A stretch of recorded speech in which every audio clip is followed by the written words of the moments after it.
Right, Simon, welcome. A pleasure to have you with us this morning. Thanks for. Really good to be here. Thanks, Rob. No, it was a long time ago we worked together, long before you were now head of research and chief economist at Panmure Liberum, so many moons ago. Um, but I now, had less job titles and more hair. That was what was the history of us working together. well, I had fewer greys and less kilos, so that's one of those ones. Um, but also a noted columnist in the Times, and recently talking about Japan. Um, Specifically, you spoke about the price of Japanese debt being the most important price of anything in the world, more than oil or gold at the moment.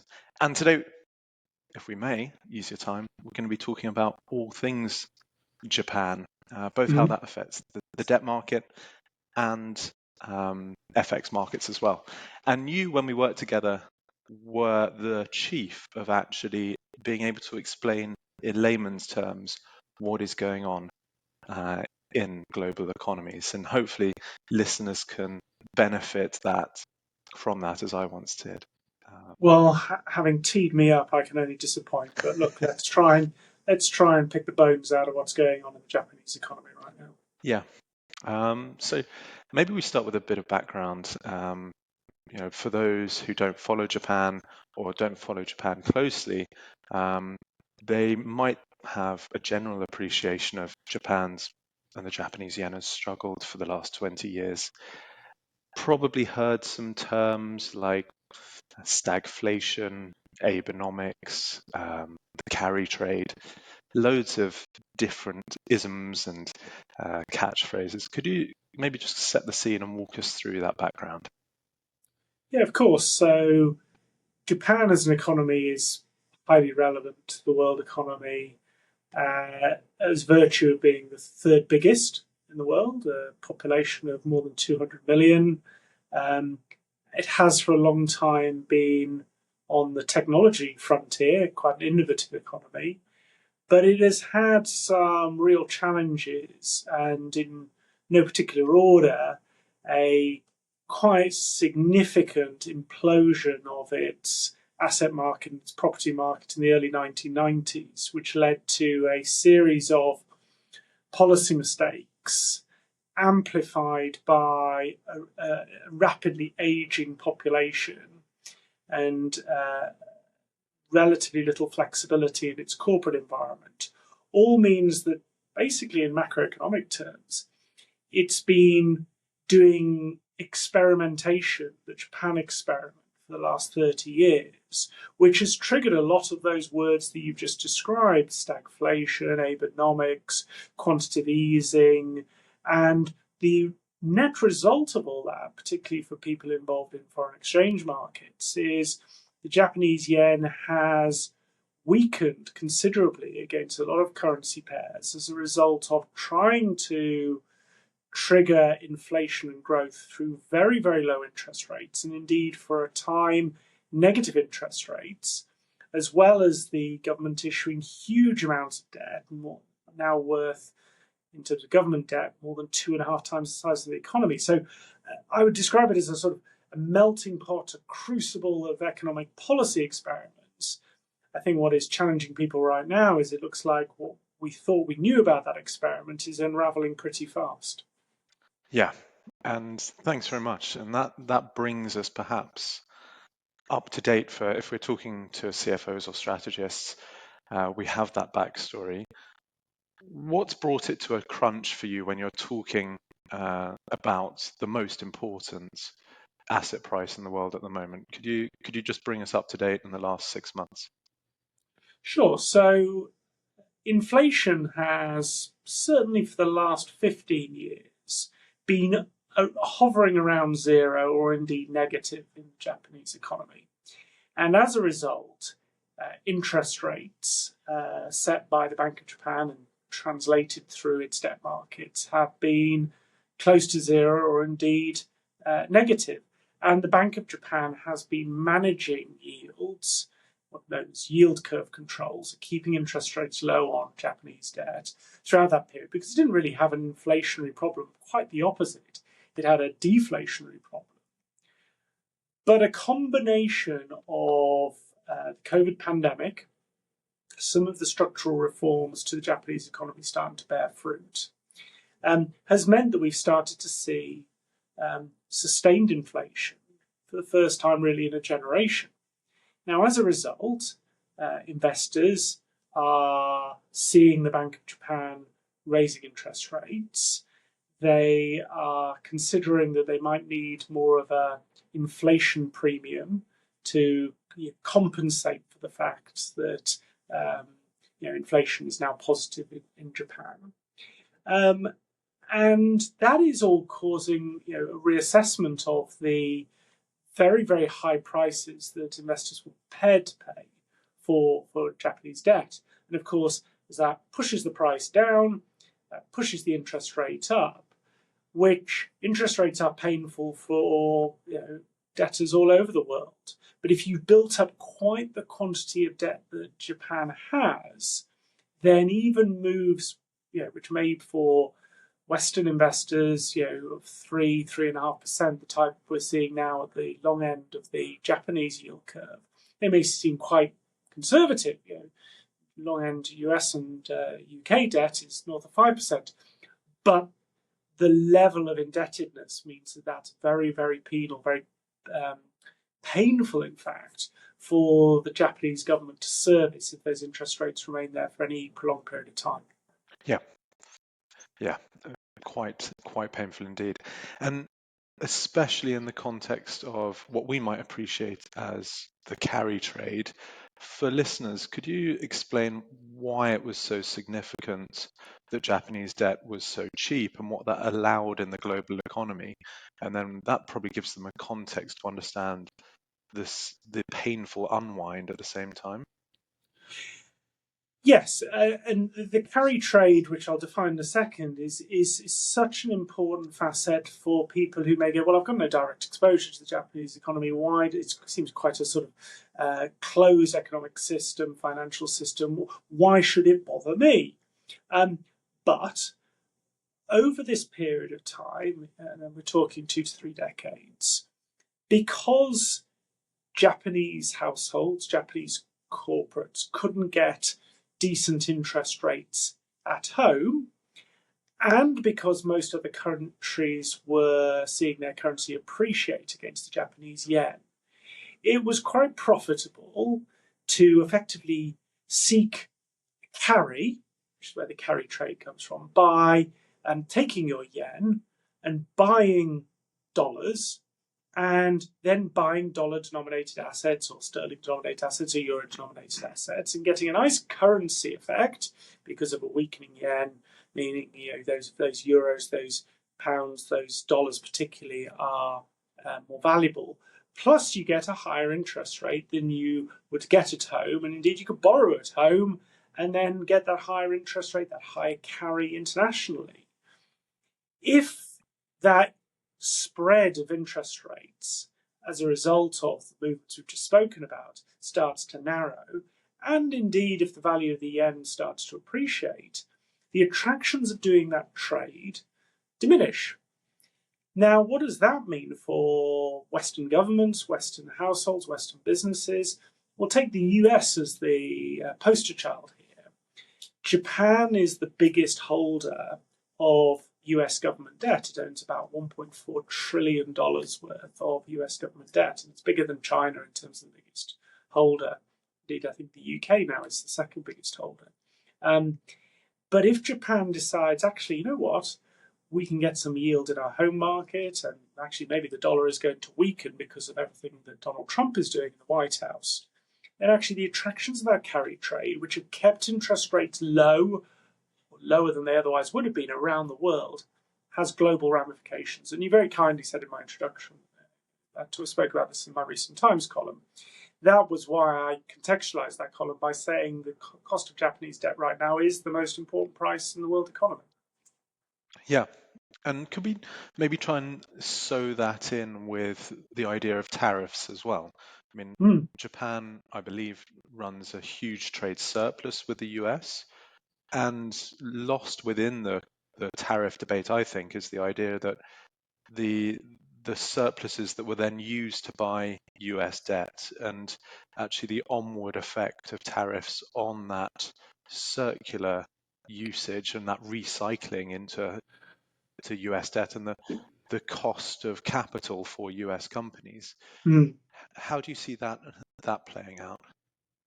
Well, look, I've slightly tongue-in-cheek always said that people who've done a little bit of economics are the most dangerous people. But those people who have done a little bit of economics will recognise, and that may not necessarily include the US president, they would understand the balance of payments. The clue is in the name, it's a balance. And therefore, if you have a trade deficit, a huge trade deficit like the US economy does, you need to balance that out with a capital account surplus. That is, in effect, selling, IOUs, equity in your companies to foreigners who will buy that, and as a function of that, that pushes down the interest rates, pushes up the value of those assets, and that is the upside of the US trade deficit. Now, you're absolutely right. On the 2nd of April, the reciprocal tariffs that were announced, and some quite considerable ones on Japan. Japan was not immune from this. Indeed, because of its deemed currency manipulation, at least in the eyes of some parts of the Trump administration, these were significant tariffs on a very, very crucial trading partner. And that has a couple of effects. First of all, it reappraises the wisdom of holding dollar-denominated assets if you are in Japan, and you might demand a higher price to do so because it doesn't look as favourable economy to be having exposure to. But secondly, also, we think about Donald Trump and the Trump administration recasting the trade debate by these tariffs. The retaliatory function, and it's a two-way game, trade, the retaliatory function from countries that have a big capital account deficit with the US, which is most countries, and Japan foremost amongst those, is to say, well, strategically now, we will retaliate by introducing a higher cost of capital for your companies, a higher cost of capital for your government, and own less dollar-denominated assets. That is not an unreasonable approach to take. Okay, so if we think about that, and it's something you touched on in your Times article, is that idea that government debt can get very political very quickly. How do you see that weaponizing going forward into the rest of 2025 and into 2026? Where do you think we're heading with some of those tit for tat and retaliatory measures? Yeah, I think if we look at recent movements in long bond yields in the US, the politics are pretty clear here. The US is trying to, or the US administration is trying to say, well, because of all these because of all this tariff revenue that we're bringing in, we can afford to do quite significant tax cuts. But the market is probably concluding that, well, the tax cuts will definitely reduce the revenue for the US Treasury. There's no guarantee that those tariffs will recoup equivalent amounts of revenue. So actually, the deficit is going to increase. And by the way, the deficit may be increasing at a time where international investors will take a less favourable view of owning US debt. That is the pain trade for the US economy and the US administration. That is quite political. And one of the I'm not someone who, and there are some of my economics colleagues who have Trump derangement syndrome, think that everything he does is mad. I actually think, like a lot of populist politicians, they are tapping into some very real challenges, problems. I mean, former governor of the Bank of England, Mervyn King, would say, as he had in his book straight after the financial crisis, said that big imbalances in the world economy are not good. They make for financial instability. And actually, what Trump is trying to do is remove one of those, the biggest of those imbalances, which is the trade deficit. But how you go about doing it is crucial. And the how is the bit that I have a problem with, because he may say, well, hang on, if you're going to retaliate through the capital account, I'm going to try and sort of force you to use the US dollar and not, move out of the US dollar. But of course, the problem with that is if you do that, that keeps the value of the dollar high, which is a headwind to trade and your competitiveness of your manufacturing sector. So there are internal inconsistencies within the Trump narrative, which I think is why markets are looking at this and going, having been on a 12, 13-year bull run of the US dollar, actually, maybe this is the inflection point. And the dollar is a very secular currency, tends to run strong and then run weak for many, many years. And having been through more than a decade of a strong dollar, it increasingly feels like the durable impact of all of this politically is going to be a weaker dollar with ramifications around the world of the wisdom of owning US assets. Yeah. And at the time of recording, we've slipped to 135 on cable, and that's there doesn't seem to be much buying support above that. But if we go back to the last Trump administration, we were talking about currency wars with China, and we were in that paradox of how does the greenback as the currency of choice for the global economy, how do you get your cake and eat it? How can you? Mm-hmm. And maybe that's part of this is the realization that you can't have your cake and eat it. That there is a weaker dollar there, and if that's the net result, then so be it. But personally, I find the bond market taking fright at the president's actions pretty scary. We saw that with the Liz Truss administration in the UK, how swiftly political actions could be corrected by long-dated bond markets. But is that scary? I mean, I throw the question back at you. I mean, is that scary or is that a good thing? Because you could argue that the financial markets, the bond markets, are the ultimate set of checks and balances that parliaments, congresses haven't got the ability to check some fairly strange, poorly costed, poorly thought through policies. And therefore say, no, actually, come back with a better idea. Is that not a healthy backdrop? Yeah. So I'm not. Well, we're going to get into. I go, that was a quicker U-turn than Keir Starmer. Well done, Rob. No, I just didn't want to get dragged into questions of whether democratic governments should be held to account by banks and financial markets. But that is where I fear to tread, rather than and maybe that's a Starmer response as well, as fearing to tread into landmines where you can't return from. But I feel like I'm blushing now. It's just that jumper. No, the red jumper's on the floor. It's not coming back for that fashion. But perhaps less on a political note. Well, maybe political, because if we think about what central banks do in this context, what do you think the policy response? If we're seeing an era of long-dated government bonds being very cheaply priced, I think you referenced the 100-year 0% bond issued by Austria as the pinnacle of that. If that all is disappearing into the rearview mirror, what can central banks do in opposition to perhaps some of those populist movements and market movements? What's a policy response to all this? It's an excellent question, and the answer is subtly different depending on which country you're in. I think the Fed, which the market has become the global market, both equities, bonds, currencies, has traded off its every utterance for years and years, has probably the most acute challenge right now, because tariffs, without sort of getting too much into the weeds, are likely to be inflationary for the US economy, at least in the short term, because a lot of the products that are tariffed, the US economy simply can't produce at anything like the price point.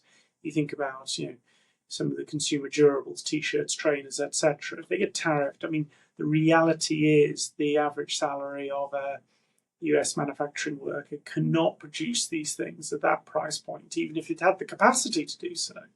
So, all else being equal, what economists would call the inelasticity of demand means this will be inflationary, and that limits the wriggle room, honestly, of the Federal Reserve to respond to higher borrowing rates at the long end by bringing down the short end of the curve by lowering its policy rates. I think it's a little easier for other major economies, if you think about in sort of Europe and Asia, where this is likely, as long as they don't retaliate, which ex-China they haven't in terms of countries, then it's likely to be a disinflationary impulse. We're making this recording in the UK, and in the UK, the impact of Liberation Day has been to bring down energy prices. Oil has sold off, gas has gone cheaper, freight rates have gone down on a softer demand picture. But also, the Chinese exporting base is going to, if it's tariffed from exporting into the US, is going to look for another home for its product.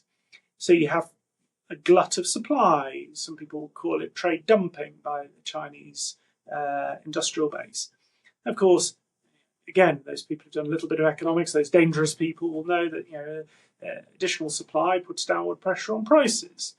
And I think that is why the central bank reaction in other non-US economies is a little bit easy to foresee, which is it perhaps with a lag when some of the uncertainty disappears, you're likely to see a further round of interest rate cuts, following on from actually what has been, over the last 12 months, a steady round of interest rate cuts. And if we're going to try and pull that wider picture back towards Japan, where we started this chat, if we're thinking about a question of inflation, and Japan had initially thought about this period of inflation as cost push and temporary, I believe, and now we're seeing more structural support for that. How are we going to see Japan, where the Prime Minister's been very robust in their pushback on tariffs, if we have that picture of major debt holder, the potential politicization of debt, we have structural inflationary pressures within the country that need to be managed. Some market commentators have seen this as a year of normalization for the yen. And how do you think about that sense of normalization and a consolidation back down with all those moving parts together? Do you have a framework of thought where we can think about normalization for Japan when there are so many moving parts still going on? Well, my framework doesn't use the word normalization, partly because I don't know what normal looks like in an economy where there has been exceptional policy in terms of asset purchases, in terms of currency movements, inflation, interest rates for so long that, is normalization in the 1980s? Well, not really, because there was an extraordinary asset bubble in the 80s, going up to 1989 in Japan, so that didn't feel like a normal period. And the 30 years since, 35 years since, isn't really normal either. So I take issue with strategists, FX traders who would say we're returning to normal. I think the only element that looks, if you like, more contemporary is some of those inflation numbers and interest rate numbers that have always, a lot of us have used slides that are G7 ex Japan for a long time, because Japan just skews the numbers on interest rates or on yields or on FX movements. I think there will be a degree of, if you like, a more collinear relationship between the rest of the G7 and Japan that may be defined as something more horizontally normal. But then it's more difficult to understand whether, if there is capital onshoring back into Japan, the degree to which that actually correct some of the extreme pricing we've seen in bond markets in recent weeks is, and this is perhaps what investors are really grappling with, because of course those 3% plus yields on long Japanese bond yields should be very attractive to the Japanese insurance industry, Japanese households, faced by interest rates they haven't seen in decades. And that brings in capital, raises the prices, pushes down the interest rates. So maybe there is a corrective, and we've just got a time lag. But, and you knew there was a but coming, the reason that there's such an important but here is because investors also are saying, well, hang on, Japan has been this crucible of policy experimentation for so long that if we're just, like a number of high-profile investors like Ray Dalio have said, we're on the cusp of a whole new era for debt around the world, then Japan is likely, all else being equal, to be the first one to experiment with, new approaches to deal with debt, restructuring, defaults, the type of thing which would really scare investors in terms of introducing a default premium, a risk premium, policy uncertainty premium. So I think what we're seeing at the moment is, back in their mind, people going, well, these yields are attractive, I probably should be buying them at these kind of levels. But actually, I also know that, Japan has been the first mover in terms of policy experimentation. I don't know what that looks like, and it might be quite painful for asset holders, in which case I might just sit this one out until it becomes a bit clearer. Yeah. Okay, great. So to summarize, you'd say, and dangerously trying to summarize you, Simon, but just on that point, that economic theory would point to capital inflows into Japan offering support for the Japanese yen. But against that, we have that wider uncertainty of Japan being very experimental in some of its policy, and that we probably can't talk about normalization just yet. Is that, or look, that's that. I think that would do a better job of summarising than ChatGPT of taking what I've just said and putting it in a more consumable format. But look, joking aside, I think if there is something going on, not just in Japanese long bond yields, but long bond yields around the world at the moment, it is the investors saying, look, even in a post-global financial crisis period of 15, 16 years where policy uncertainty has been high, this feels really high. This feels like, we've got, a war in Ukraine, Russia. We got a very, very difficult conflict taking place in Israel, Gaza. We've got some really hostile trading narrative from the world's biggest economy. The fallout from all that is none of us really know with any great certainty. So we introduce an uncertainty premium, what some people call a term premium into debt. And to some extent, some policymakers, including potentially stateside, the best thing that they can do, try and bring down borrowing costs at the moment, is not necessarily inflationary driven or policy driven in terms of concrete policies. It's actually just removing some of that rather sort of incoherent, quite contestable narrative, and that start to reduce some of the uncertainty that investors are pricing into both FX and into bonds. So that's a great summary of Japan, Simon. Thanks very much. I mean, Panmure Liberum is focused on UK listed markets, both from the FTSE 100 end down into the 250 as well. Could you just give us some thoughts on where UK and sterling is going to go in the latter half of the year for the next 6 months? Yeah, look, sterling's been on a decent run for quite some time, actually, really since the mini budget of September, October 2022. It's been on a 2.5 year run, not in a straight line and not consistently across the major pairs, the dollar and the euro, but on a trade weighted basis, something of a strong currency backdrop, not by historical standards, but based on the sort of experienced since 2016, the Brexit referendum. This is quite a strong phase. Seeing that continue, I think is reasonable expectation for H2, because I think international investors are looking for more stable homes than the one provided by a dollar ecosystem at the moment. And while the UK has its own political, fiscal challenges, actually there is a degree of political certainty for the next 4 years that should attract money into the UK.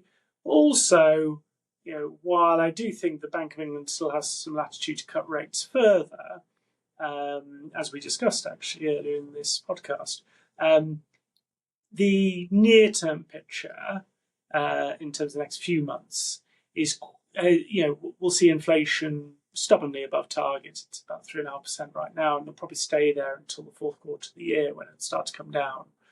And that removes the latitude for the Bank of England to cut rates. So again, you've got some rate spread differentials there, which should attract money into sterling. So look, I'm not a mega bull of sterling, but I think on a H2 view, I think that momentum that's built up over the last 2.5 years still has a little way to run.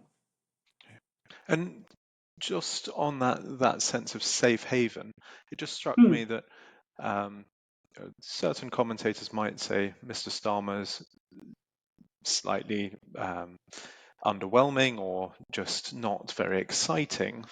But do you think that is perhaps going to show itself as a poise that is used to attract investment, that the UK government has to show itself in stark relief to areas of chaos, and that particularly maybe some left-wing commentators might view the Labour government as under-exciting, but in a global context, is that going to attract more and more capital over the next 12, 24 months? And that's what we can expect going forward, that this poise of boring but reliable is where the UK wants to be seen?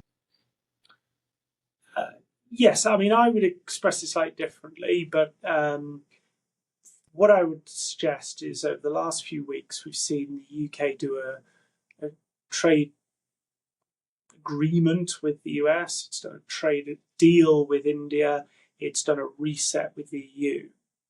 And whatever one thinks of the politics of Brexit, the degree to which we gave away stuff for the US and the relative absolute tariff levels, I think I'm pleasantly surprised by how little, really sort of grown-up international allocators care about the domestic politics and the sound bites and the nonsense that surrounds left and right wing.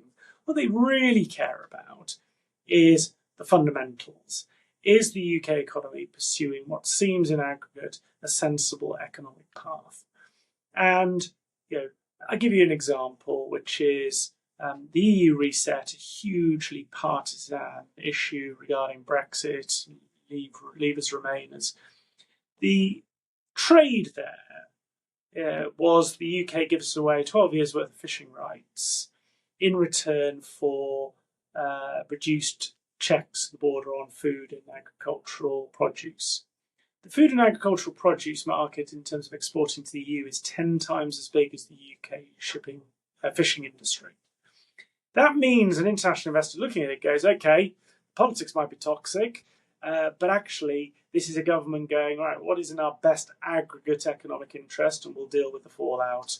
And that feels like a more mature way of approaching things in aggregate for a national government. And I think investors see that and they go, okay, back on the sensible step, rather than having had 9 years of being on the rather daft step in terms of the approach to trade specifically. This makes no comment on the Labour government's approach to domestic policy, but in terms of international policy and international trade policy, I think it's done a reasonably good job, and international investors are acknowledging that. And again, you see how Larry Fink has spoken in recent weeks about wanting to be overweight the UK, an undervalued market. That sure, when And the head of BlackRock says that, you kind of go, okay, stripping through all the noise, people who are allocating multi-billion pounds are going, actually, this is a more stable backdrop. It's a more sensible ecosystem to invest. We're going to allocate an additional dollar, additional euro into sterling going forward off the back of this. Yeah. And the point of this podcast is not to get political and pass judgment on domestic policies.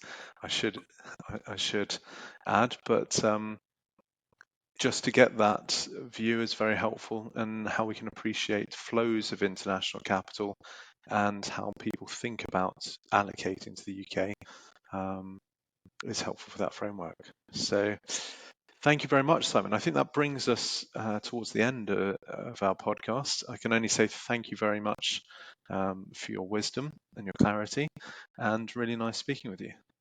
Thanks, Rob. It's been a pleasure speaking to you. Cheers.